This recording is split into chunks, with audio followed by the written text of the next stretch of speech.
안녕하십니까. KBS 9시 부산 뉴스입니다.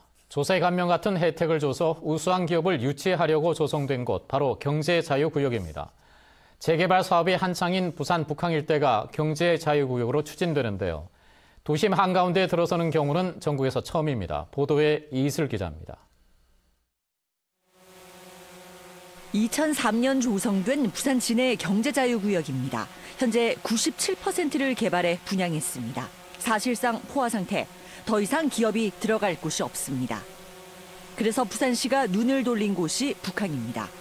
조세와 임대료 감면과 같은 기본적인 혜택에 더해 도심 한가운데라는 입지적 이점이 선도기업을 끌어올 거란 겁니다. 상업과 금융, 주거와 문화가 한데 모인 지리적 특성을 내세워서 경제자유구역 지정에 나선 이유입니다. 특히 부산시는 정부 정책 기조인 지역혁신에 맞춰 경제자유구역 관리 권한을 지방자치단체로 이양하는 것을 요구하고 있습니다. 지역이 발전할 수 있는 동력을 중앙에서 내려주는 게 아니고 지역 자체적으로 마련하도록 하는 정책으로 거의 좀 변화되고 있어요. 그런 측면에 봤을 때 우리가 그 제도 개선까지도 요청을 하면 반영될 가능성이 저는 있다고 생각을 하죠. 경제자유구역 지정을 둘러싼 경쟁이 전국에서 과열될 것으로 예상하는데 부산은 평가 관련 지표들이 긍정적입니다.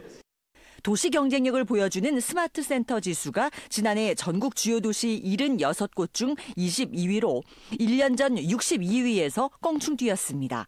24위인 서울보다 높습니다. 기업 유치 실적이 빠르게 느는 것도 기업 입장에서 느끼는 부산의 매력도가 높아졌다는 점을 반영합니다. 접근성이라든지 그리고 동남권을 아우르는 가장 중심 지역에 있어서 경제자유구역 제도라든지 또는 해양금융 공공기관이 이전을 하게 되면은 오히려 글로벌 기업들이 북한에 대한 어떤 관심도라든지 그 매력도가 높을 것으로 생각합니다.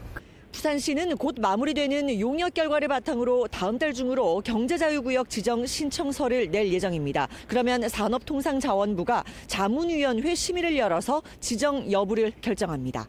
KBS 뉴스 이이슬입니다. 오늘 새벽 4시 반쯤 부산 강서구 녹산동 해발 329m 봉화산 정상 부근에서 불이 났습니다. 새벽 시간대에 불이 난 데다 정상 부근 경사가 심해 소방대원들이 산불 진화에 어려움을 겪었으며 화재 발생 6시간 만에 큰 불길을 잡았습니다. 날이 밝자 소방 헬기와 산림청 헬기 등 헬기 넉 대가 출동해 공중 방수 작업을 벌였으며 현재 잔불 정리 중입니다. 이 산불로 인해 소방서 추산 임야 5,000제곱미터가 탔으며 인명피해는 없는 것으로 알려졌습니다. 정부가 주관하는 전통시장 활성화 공모 사업에 부산 전통시장 33곳이 선정됐습니다. 부산시는 중소벤처기업부 주관 전통시장 상점과 활성화 공모 사업에 장림 골목시장과 수영 팔도시장, 철양 전통시장 등 부산 33개 시장이 선정돼 지금까지 국비 23억 원을 확보했다고 밝혔습니다. 이에 따라 부산시는 국비에 지방비와 자부담을 더해 모두 35억 원 규모의 사업비를 전통시장 주차 환경 개선과 노후 전선 정비, 화재 알림 시설 설치 등에 지원할 예정입니다. 해양수산부가 소비자 체감 물가를 안정시키기 위해 오는 25일까지 설 명절 특별전을 마련합니다. 이에 따라 대형마트 등에서 수산물을 살 때 최대 60% 수준으로 할인받을 수 있으며 대상 품목은 명태와 고등어 등 대중성 어종과 전복, 김 등 제수용품입니다. 전통시장에서 장을 볼 때도 한국간편결제진흥원 상품권을 이용하면 4만 원 한도에서 20% 할인된 가격에 수산물을 살 수 있습니다. 부산시가 신혼부부 300가구를 대상으로 전세대출 이자를 지원합니다. B&K 부산은행이 최대 2억 원의 주택 임차 보증금을 연리 4%로 빌려주고 시가 이자 가운데 2%포인트를 2년 동안 지원합니다. 지원 신청은 오는 16일 오전 9시부터 17일 오후 4시까지 부산은행 모바일 뱅킹으로 할 수 있습니다.